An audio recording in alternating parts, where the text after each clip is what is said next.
admisibles por esta comisión y sus respectivas ampliaciones, pedidos de juicio político a los ministros de la Corte Suprema de Justicia de la Nación, ministro Horacio Daniel Rosati, Carlos Fernando Rosenblatt, Juan Carlos Maqueda y Ricardo Ruiz Lorenzetti en forma individual o concurrente por mal desempeño y o la eventual comisión de delitos en el ejercicio de sus funciones en virtud de lo establecido en el artículo 53 de la Constitución Nacional.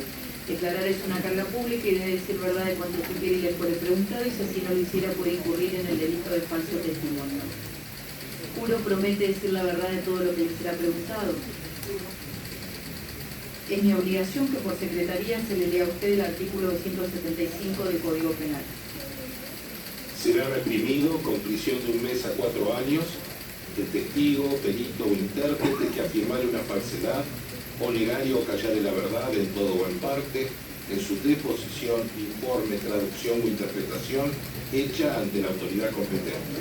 Este procedimiento se rige por lo establecido en el reglamento de la Comisión de Juicio Político, artículo 12, inciso D y concordantes, y por el Código Procesal Penal.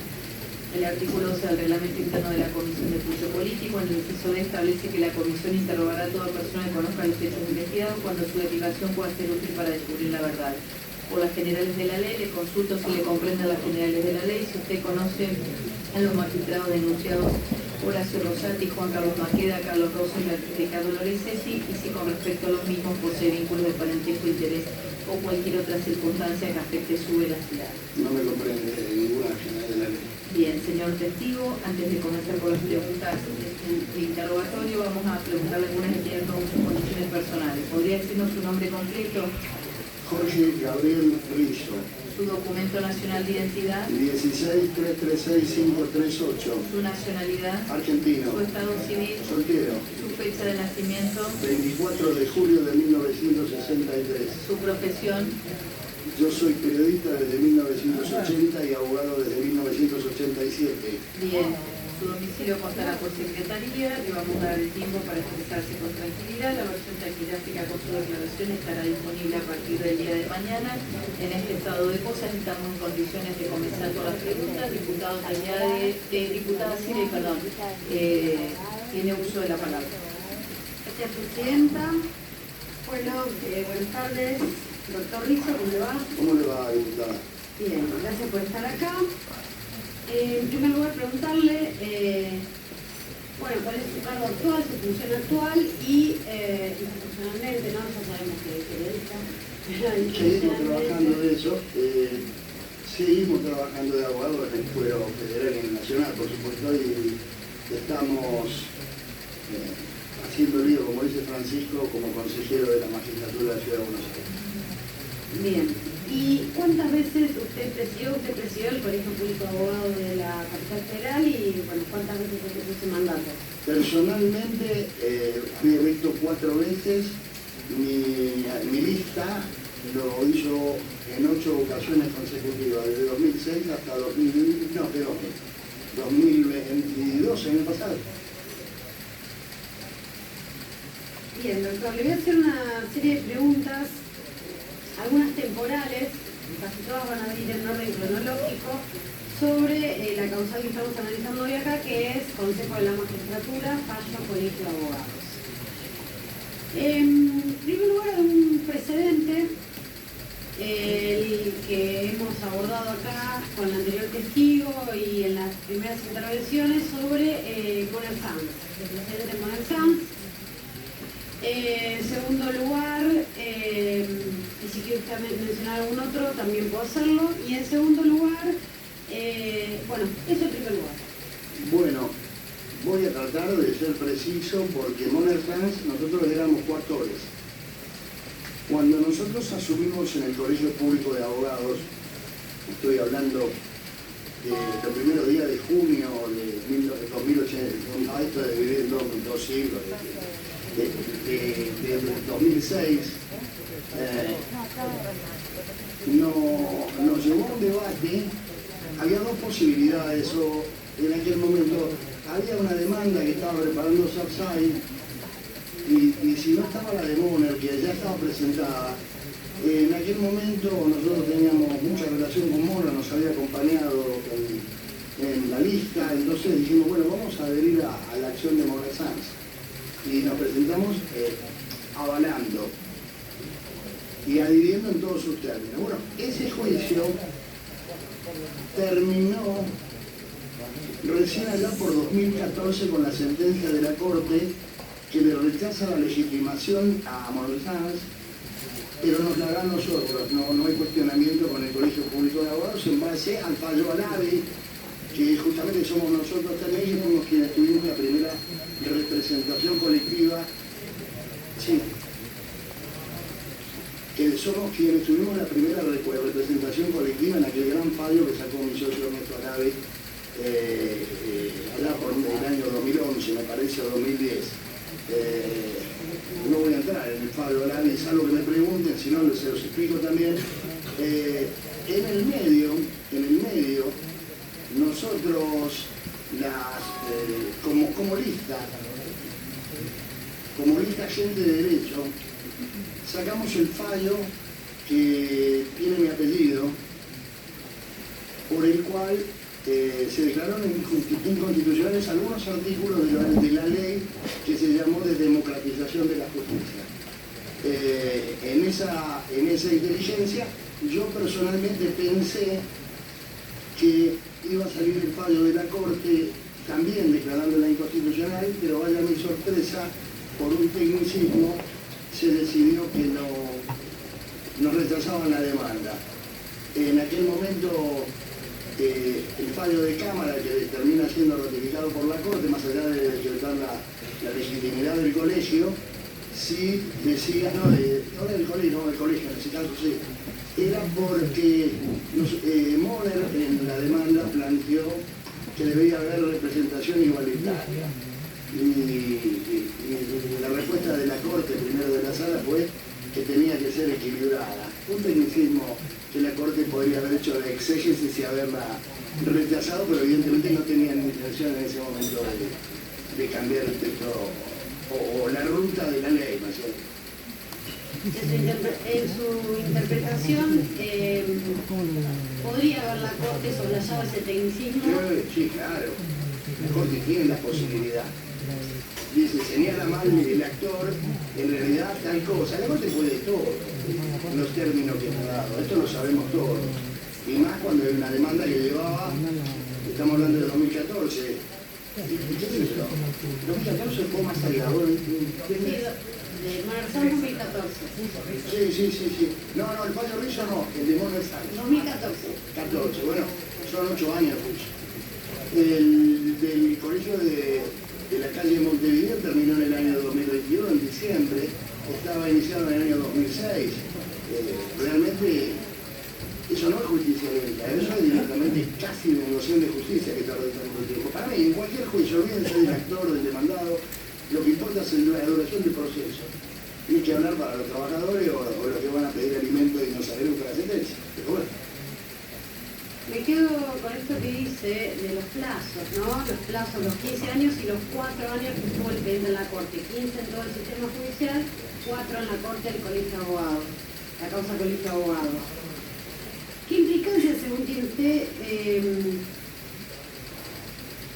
el tiempo en el que se resolvió, ¿no? Porque en el medio entre que llega a la Corte en el agosto del 17 y diciembre del 21 que se resuelve esto, pasaron cosas, ¿no? Y esas cosas que pasaron, por un lado fue un pedido por parte del entonces ministro Garabano de suspender los plazos porque se estaba negociando un proyecto de ley. ¿Qué participación tuvo usted en ese proyecto de ley, en la elaboración de ese proyecto de ley? ¿Quién lo llamó para escribirlo? ¿Cómo se sucedieron esos acontecimientos? Entiendo yo que fueron en el 17, pero no sé si fueron antes también. Voy a contar. Cuando fue el debate de la democratización de la justicia, nosotros vinimos al Congreso, esencialmente a la Cámara de Diputados, y yo le dije al equipo, tenemos que ir pero con un proyecto. Entonces armamos un proyecto y nos vinimos a la... Era bastante más grande que esto, era enorme, no me acuerdo dónde era, pero era enfrente, en el Congreso, no está el edificio del Congreso. Casi me matan, que el proyecto no importa, era otra época, también otra composición. que no creo que queden muchos de aquel momento. Se aprobó la ley, sacamos el fallo Rizzo, cambió el color político del país. En el medio entraron ministros nuevos de la Corte Suprema de Justicia, me refiero a Rosetran y a Rosati. Yo me acuerdo que fui el que más escándalo armé con Gil Domínguez y con Margarita Stolbizer por la forma en que habían sido nombrados. Gracias a Dios se nos escuchó y después entraron como corresponde, como es el procedimiento legislativo.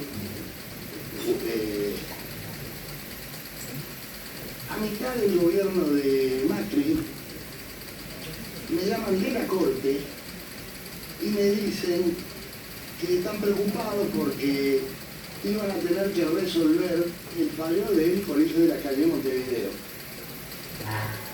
Si había alguna posibilidad de que la política dictara un fallo. Bueno, y a mí que me gustan las causas imposibles, siempre me meto en lo que no puedo hacer y intento hacerlo igual. Lo llamé a Garabano y le digo, mira, Germán, tengo esto. ¿Ustedes tienen interés? Sí, tenemos interés. Muy bien. Entonces, le digo, yo tengo un proyecto. ¿Querés que lo llevemos? Sí, me dice, traelo que lo vemos. Muy bien. Vamos a una reunión. Estaba el diputado Pablo Tonelli, estaba el Garabano, estaba Juan Maike, que era el representante del Consejo del Poder Ejecutivo Nacional, estaba Litera, me acuerdo, y alguno por los jueces debería haber porque yo no lo había por los jueces, no había nadie de la Asociación de Magistrados. Bueno, nos pusimos a trabajar, iba a venir al proyecto. Llegamos a un momento que me dicen, acá tenemos un problema. ¿Qué problema? Le digo yo. Me dice, ¿cómo ordenamos con los quimeristas? Déjame hablar a mí que yo me llevo bien con todo, le digo, o sea, muchos son amigos. Entonces, le digo, es cuestión de darle una buena representación a la minoría, en ese momento eran ellos mayoría, ahora la minoría, y bueno, entonces hablé con Diego Segovia, que soy con Tailade, con todos los muchachos que yo conocía, porque militan en el Colegio Público de Abogados, y me decía, bueno, limamos algunas cosas y el proyecto va a salir. Bueno, era bueno el proyecto, Pablo. Bueno, nos citan a un plenario de comisiones que se hizo acá. Yo estaba sentado en la segunda fila. Entonces empieza el plenario de comisiones. Yo veía que no había homogeneidad entre algunos de los que estábamos ahí y ya empezaron con los pequeños. Disculpe, una interrupción, para que no perderme en el relato. Usted dice que la Corte lo llamó para que se ponga de acuerdo a la política de sacar un fallo. A ver si podía hacer alguna gestión. Así podía hacer una gestión. Es decir, la Corte, en el año 17 estamos hablando, no tenía intención de sacar el fallo. No era que no tenía intención. No creía que una cuestión política deba ser resuelta por la Corte, criterio que yo acompaño. Muy bien. Criterio que yo acompaño. Las cuestiones políticas deben solucionarse acá. Para mí es una asignatura pendiente que tiene el Congreso como Congreso en esto, en el Procurador General de la Nación, en el Defensor del Pueblo, en el Defensor Penitenciario. De alguna manera vamos a tener que marcar también las deficiencias que uno ve, si no, no sería honesto. Me pidió diputada que sea honesto. Bueno, te decía, llegamos a un consenso entre todos, pero hubo un tema que era puntual. Me acuerdo como si fuera ahora. Yo no soy amigo. A ver, Pablo también se va a acordar. De que sean los legisladores los que vayan, sino que vayan representantes, como es en el Consejo Ciudad, que van representantes y no legisladores, por el tema del full time, para que puedan trabajar. Pero bueno, yo sabía que no iba a cojar eso. Entonces hice una trampita en el texto y puse los legisladores, diputados, senadores, o sus representantes. Era abrir la puerta para ver si más adelante se podía consensuar. Pero apareció en el texto original, que presentamos en el 2014 la Corte no estaba, pero el que presentamos el 17 sí. No lo habíamos presentado en el Congreso, lo llevamos a la oficina de Garabano. Me llaman de la Corte de nuevo, me dicen, Rizzo, el proyecto está bien, pero no queremos estar. ¿Le permite al diputado que sí? Diputado López. No me acuerdo. No, era un secretario. No un ministro, un secretario. Siga. ¿Quiere algo más preguntar? Sí. Chicos, ¿dónde me quedé? Porque es difícil. Y no, que lo llamaron. Y me dicen, acordate lo que pasó en el 2004, me parece que fue. En el 2004, la Corte no quiere estar. Y me dice que, y como criterio yo me termino acordando, que se había peleado Petraqui y se había armado un juicio. ¿No se acuerdan del famoso juicio entre la Corte y el Consejo por la administración de los fondos del Poder Judicial? En donde finalmente se termina solucionando al mismo tiempo que salió la reforma, no, más atrás, con un desistimiento que hace el Consejo de la Magistratura, que el representante de Nato votó en contra en ese momento. No importa, no vengo a asignar responsabilidades a nadie, sino estoy contando cosas. El doctor Fay, creo que saben todos que yo era abogado de Carlos, tampoco quería que esté la Corte, porque decía que convertía en una suerte de hegemonía de la Corte por sobre el Consejo. En realidad, la figura del Consejo y esta diarquía que da la Constitución un día va a tener que ser revisada, porque, bueno, pero eso es otro tema, no estamos en clase de constitucional. Entonces les cuento a Tonel y a todos los que participamos, la Corte no quiere estar. Agarramos la goma de borrar y sacamos la Corte Suprema de Justicia. Muy bien. Consensuamos el proyecto, Tonelli insistió con el tema del impuesto a la ganancia, por ejemplo. Pero hizo cuenta nueva, no hay que borró nada más. Nos pusimos de acuerdo con Tonelli justamente, me acuerdo de cada uno, ¿no? Puso el tema del impuesto a la ganancia, se consensuó, digamos que trabajamos muy bien. Y yo me senté con los muchachos de la B corta y más o menos también entraron en sintonía e iban a querer tocar alguna cosita más, pero como se les respetaba lo mínimo que hasta ese momento. Solucionábamos el tema Fagosi también y poníamos que para ser miembro del Consejo de la Magistratura había que tener licencia. Para mí era importante, ¿no es cierto? Ustedes piensen que yo represento abogados en mi trabajo. Después, sí, pero fue Fagosi que hizo juicio. Ahí está. Pero el contador no, sí que era senador, pero era contador. Bien, llegamos acá. Me senté ahí donde digo, tenía sentada a la doctora Gersa Alvarado, la diputada, y empiezan a hablar, había algunos que venían a pedir lo que no tenían que pedir, como de costumbre. Algunos socios, ya estaba el Colegio Montevideo, algunos socios empezaron a pedir otras cosas que no estaban convenidas, hasta que recibo un llamado de teléfono, salgo, y un operador judicial me dice: el proyecto no sale porque a nosotros nos sirve este dibujo. A lo que yo contesté: ¿y para qué me hacen trabajar? Apagué el teléfono y me mandé a mudar. Pobre, la presidenta me andaba buscando por todos lados después, imagínate, yo no saludé. Y realmente me enojé. Realmente me molesté mucho, porque me parece que si estamos trabajando en una ley del Consejo de la Magistratura para los próximos 50 años, no para 5 minutos o para quien le convenga la ley. Eso fue lo que pasó. Yo lo conozco bien, pues soy mi equipo, yo y los muchachos que hicimos ida y vuelta, somos autores de esta ley. Tonelli lo sabe, lo hemos hablado en mi programa de radio 50 veces, sabe que fue medianamente en estos términos. Por ahí tiene alguna otra cosa para agregarme, pero esto fue así. Le hago una pregunta, doctor. ¿Quién es el operador que le dijo que no había que avanzar con el proyecto? No me acuerdo. ¿No se acuerda? Ni se acuerda de todo. Está bien. ¿Qué quiere que le diga que Juan que dice? Se lo digo, Tienen ganas, se lo digo. ¿Qué?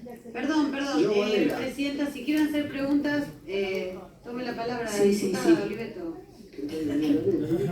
¿Quieren hacer preguntas? ¿No? Listo. Sí, diputado López. No, pero perdón, diputada Silvia. Sí, tiene razón la diputada, vamos a hacer le pido esto disculpas al testigo y a la diputada, pero no escuché el nombre del secretario, no es una pregunta. ¿Qué secretario? Entendí, porque usted dijo un operador judicial, le preguntó la diputada Silvia Y le dije Angelici. Angelici. Y la diputada Oliveto, fuera de micrófono, como yo, le preguntamos si ahora se acordaba el nombre del secretario que lo llamó en nombre de la Corte. Ese no se acuerda. No, ¿qué me voy a acordar? Ah, no, ¿Sabe cuántos secretarios tiene la Corte? Como 50, ¿qué me voy a acordar de uno? Listo, siga Está bien, diputada ahora sí no Silvia. tan importante. Bien, continúo, por favor. Silencio. Perdón, presidenta.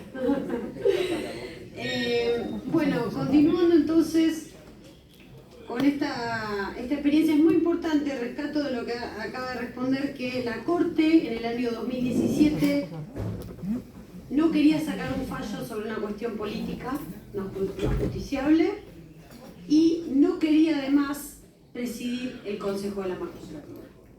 La Corte venía de algunos problemas, primero con el propio Mauricio Macri, porque había sacado el fallo de la provincia de Santa Fe. No sé si se acuerdan todos. Sí. Y después el tema de los nombramientos, que había generado un revuelo terrible en aquel momento. Pero bueno, creo que también eso pudo haber incidido, que también querían bajar los decibeles. Pero ya estoy teorizando y no son percepciones.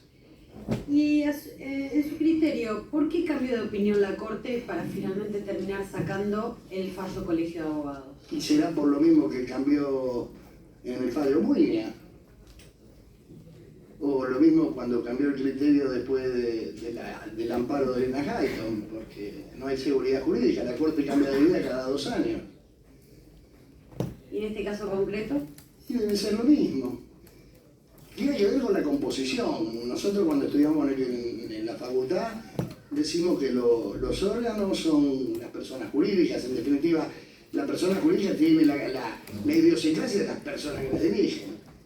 La Corte no es una persona jurídica, pero es un órgano colectivo. Al variar la composición va cambiando la jurisprudencia. Yo me acuerdo cuando fue el tema del 2x1, nosotros armamos un lío. O sea, hasta la diputada que justamente era dirigente del PRO, Anabela Gers, pero era de gente de derecho, salió a hablar en Página 12, en Radio 10, en contra de esto. Nosotros salimos por todos lados también, hicimos tal presión que finalmente el Congreso bien rápidamente reacciona y saca la ley y en 15 días cambió la composición, algunos votos cambiaron de lugar en la Corte. Sí. Había salido 3-2 y terminó 4-1, Sí. no entiendo, pero por el otro lado. Doctor Rizzo, ¿usted cree cuando habla de la composición, perdón? Cuando usted habla de la composición y que cree que eso es lo que lleva al cambio de opinión, la actitud de la Corte, ¿cree que fue quien ejercía la presidencia de entonces y quien la ejerció en el 21? ¿La diferencia? No, tanto poder no puede tener uno solo, ahí hay más de uno. Puede tener más o menor influencia. A ver, el poder no es el cargo que uno ocupa. Es como lo que hace, les gusta el fútbol, es como el offside, necesitas posición, pero esencialmente necesitas influencia. Si tenés posición sola, no alcanza, tenés que tener influencia. Y hay algunas personas que están en el lugar, pero no tienen influencia. Y pasa en cualquier lado. Sí. Y hay personas que no tienen ningún cargo, entran en un lugar y tienen influencia. No necesitan un cargo. No sé, piensen en Perón en 1970, por decirle un caso total. O Alfonsín cuando no tenía cargo. Para tratar de entenderlo, doctor Rizzo, usted dice que, por ejemplo, en el 18 presidía Rosenkrantz, Sí. que presidía pero no tenía influencia. Tuvo que construir. ¿Y es diferente con respecto a Rosati? No, Rosati tiene más influencia que Bien, Rosenkrantz. bien. Lo que pasa que hay gente que lo venía apoyando desde antes a Rosati. Son procedencias distintas. Uno viene de la política, de la colegiación legal de Santa Fe, y el otro viene del ejercicio de la profesión con clientes privilegiados. Bien, ¿y usted qué opinión le merece, ya que hablamos de las distintas composiciones, lo que era la corte previo a esta corte de 5, la anterior corte, la corte, digamos, que llega luego de los procesos de juicio político del 2003, 2004, 2005, la corte de Néstor Kirchner, le digo yo, creo que... Yo conozco la corte desde 1983, por ahí en ese momento no puedo opinar tanto porque me termino recibiendo en marzo del 87, a los 23 años, y a partir de ahí empiezo a seguir la corte. Tuvimos la desgracia de la mayoría automática, que nosotros la denunciamos tantas veces, pero desgraciadamente era lo que había. Seguimos con atención y con beneplácito los juicios políticos que se hicieron. Me parece que a Moliné, O'Connor y a Vázquez en ese momento, uno renunció y Vázquez me parece que fue el que se fue con sentencia. Al revés, bueno, perdónenme, pasaron muchos años y realmente no pensaba hablar de esto. Y después empezamos a ver la formación de la corte de Kirchner, en donde yo tuve la fortuna de bautizarlo a los 7 magníficos. ¿Por qué? Porque yo nunca vi un equilibrio ideológico más grande que el de esa corte. Sabemos que Petracci era un hombre que era un peronista de derecha, no vamos a inventar nada a esta altura del partido. Y del otro lado está Zaffaroni, que no tenía nada que ver. Después teníamos del lado de Zaffaroni a Carmen Argibay, que me tendría que parar cuando era una jueza de aquella. Desde el otro lado teníamos a Carlos Fay, que era un conservador de la izquierda. Entonces, ¿qué quiero decir? Se iban dando cara y seca, y en el medio Lorenzetti. Realmente fue una corte de lujo, muchachos. Una corte de lujo, yo, desde 1983 para acá, porque antes no puedo hablar del fallo suizo, sí puedo, pero en definitiva fue un fallo de Salvador Álvarez Alonso, no de la corte.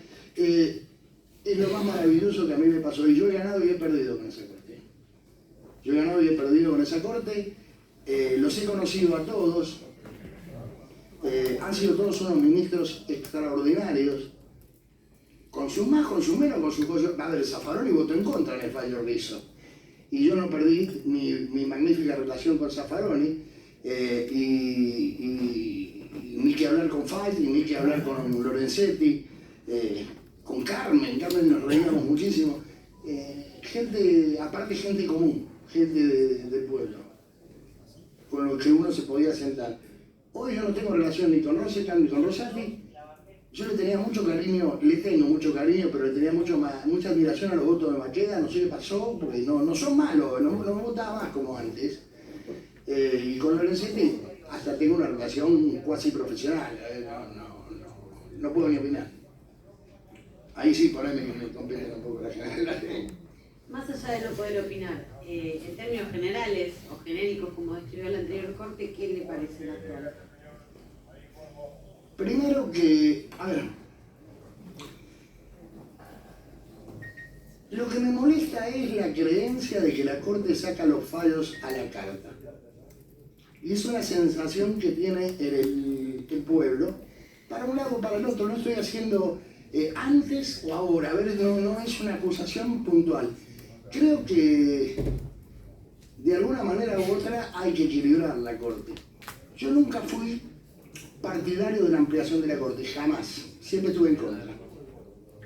Creo que en este momento no hay más remedio de llevarla a 7 o 9 miembros. Cuando hablan de 25, la verdad me río. Ustedes saben, los que escuchan el programa saben que me río cuando dicen eso, es impracticable. Pero 7 o 9, y después pienso, no pueden nombrar un procurador, van a nombrar 4 ministros de la Corte, imposible.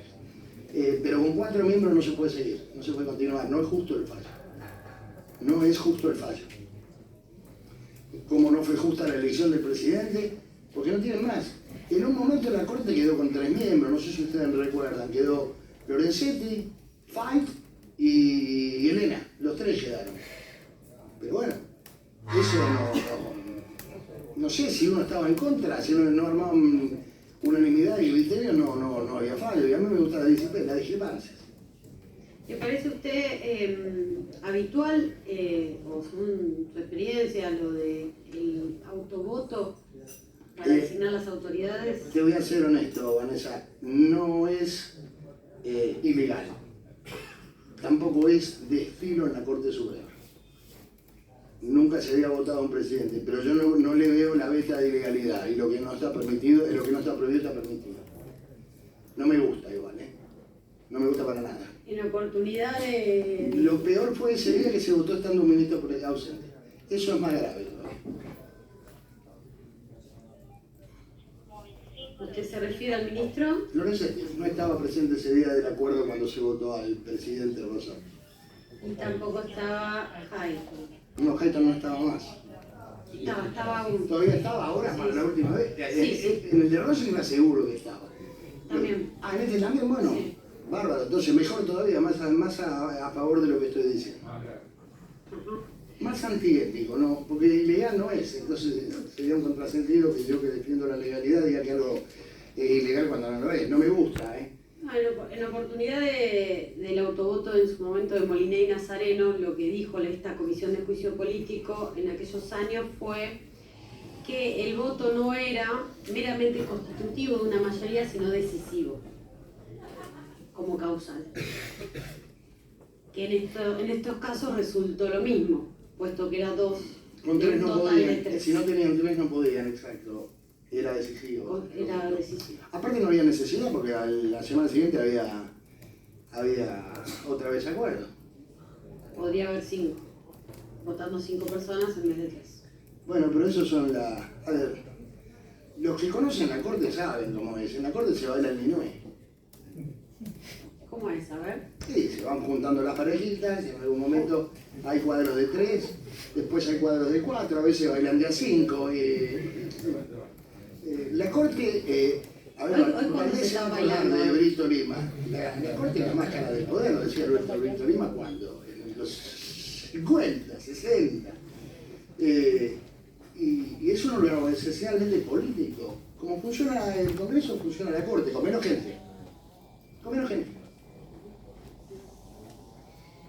Bien, Entonces un expediente se resuelve antes, otro se resuelve después, otro lo encontraron uno de 1892 que había quedado empolvado adentro de un cajón en el halcón del archivo del tribunal.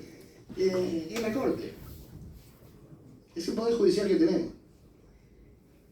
Doctor, volviendo al tema del fallo, una pregunta respecto de los 120 días.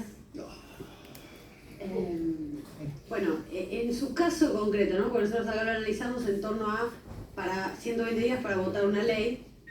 En su caso concreto, ese plazo para elegir a los representantes del Parlamento de Abogados. Yo con ese tema me enojé mucho. Los 120 días terminaban, si no me falla la memoria, el 10 de abril. ¿El 6? El 16, bien. Las elecciones del Colegio Público de Abogados eran el día 25. Nosotros fuimos al Congreso y pedimos que se pida una prórroga a la Corte de 12 días. No, que el Consejo le pide a la Corte una prórroga de 12 días para unificar las elecciones.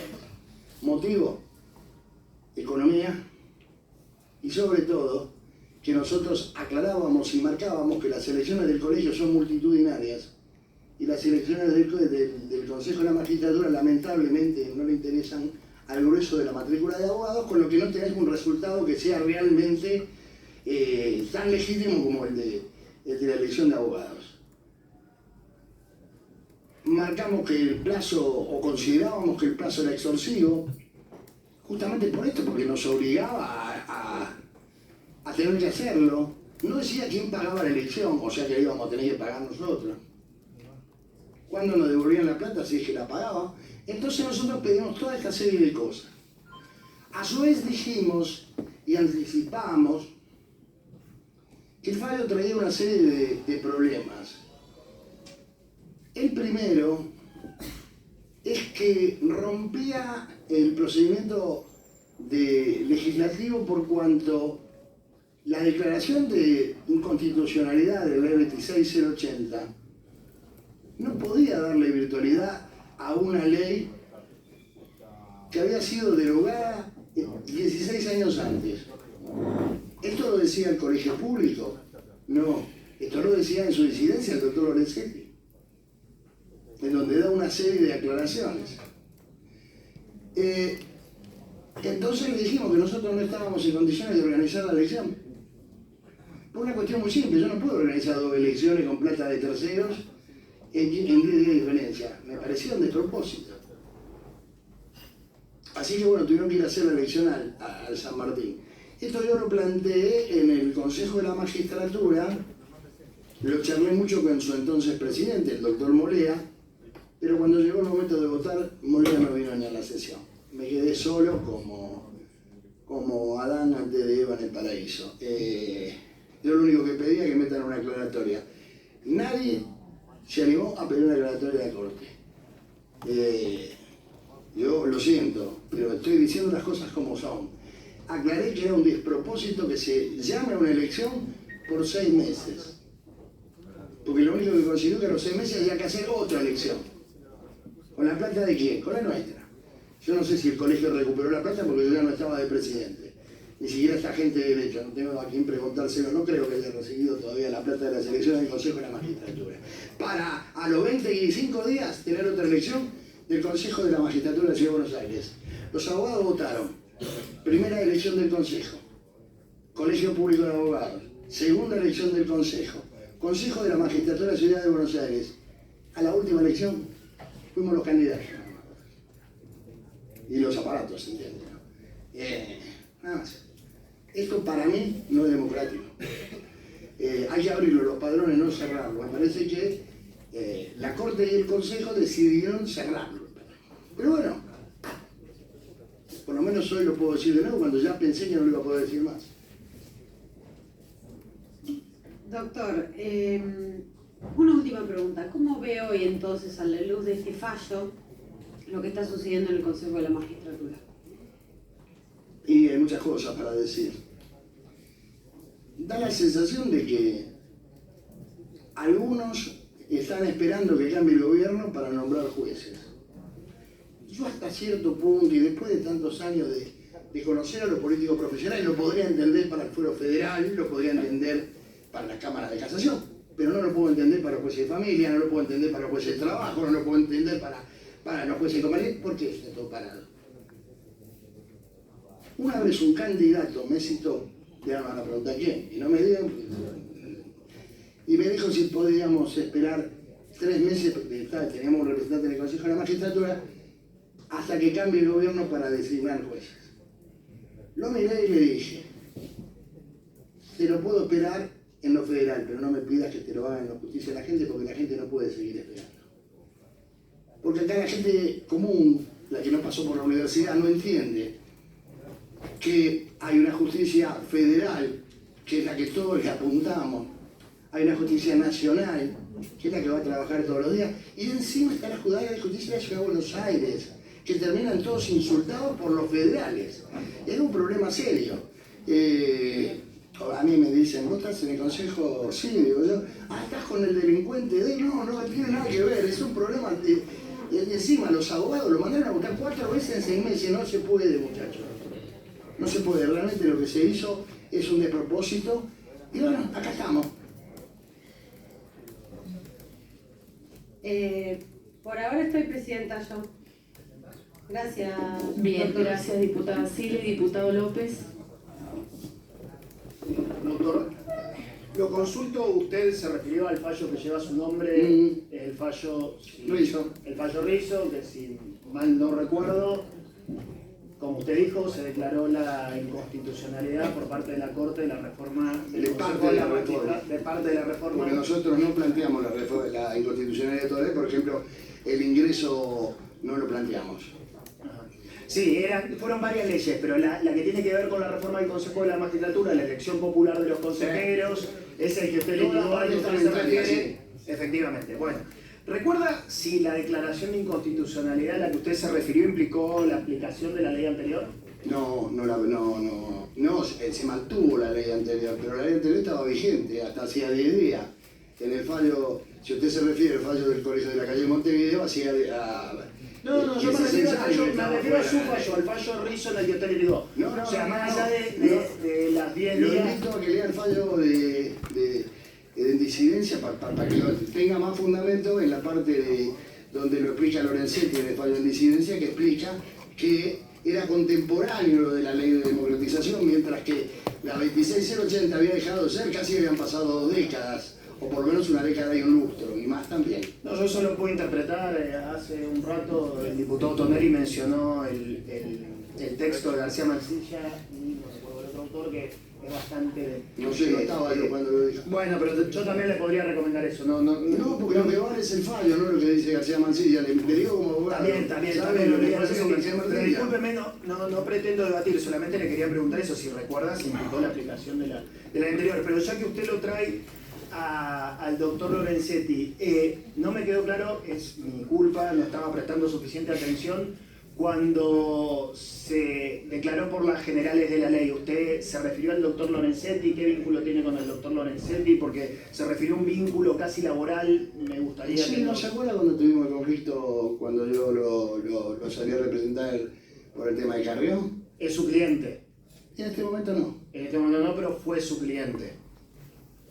A propósito de eso. Fight, el presidente... No, también, todos los abogados tienen derecho a tener cliente, pero quería que quede claro para la comisión que usted fue su representante. Pero si es de público y notorio, lo saben Bien. todos. No, pero me parece que lo público y notorio es importante que quede en el expediente, pero a propósito de esto y en relación a lo que usted declaró hace instantes, usted dijo que al momento en el que se designó al doctor Rosati como presidente de la Corte, no estaba el doctor Lorenzetti, pero no me quedó claro si no estaba... En el acuerdo. En el acuerdo, claro. ¿Usted conoce las razones por las que el doctor Lorenzetti no estaba? Creo que había viajado, pero no me acuerdo de eso. A ver, Sí. no es que yo conozca particularmente las razones, de público y notorio que estaba en el exterior. Ahí está. Y es más, la ausencia de la doctora Harrington en ese acuerdo, de la que no recordaba el doctor Rizzo, la ausencia de la doctora Harrington la fundamentó precisamente en el hecho de que el doctor Lorenzetti estaba en el exterior y ella entendía que eso menoscababa el funcionamiento de la Corte o de esa reunión. Y entonces también con ese fundamento ella se presentó, pero estaba en el exterior. ¿Me permite? Sí. No, digo, la pregunta es, usted no recuerda. El diputado Moró dice que estaba en el exterior, pero usted no recuerda. El diputado Moró lo dice porque está estudiando el expediente. Seguramente conoce más. Sí, puede ser. ¿Cómo voy a yo a conocer la agenda de Lorenzetti 3-4 años después? Tendría que No, ser... pero si yo no... Calculense. No le estoy interrogando en términos, digamos, acusatorios. Solamente estoy preguntando, usted me dijo, ¿no recuerda? No hay ningún inconveniente, nada más. Esas eran mis preguntas, Presidenta. Sí, una Diputada aclaración. Silei.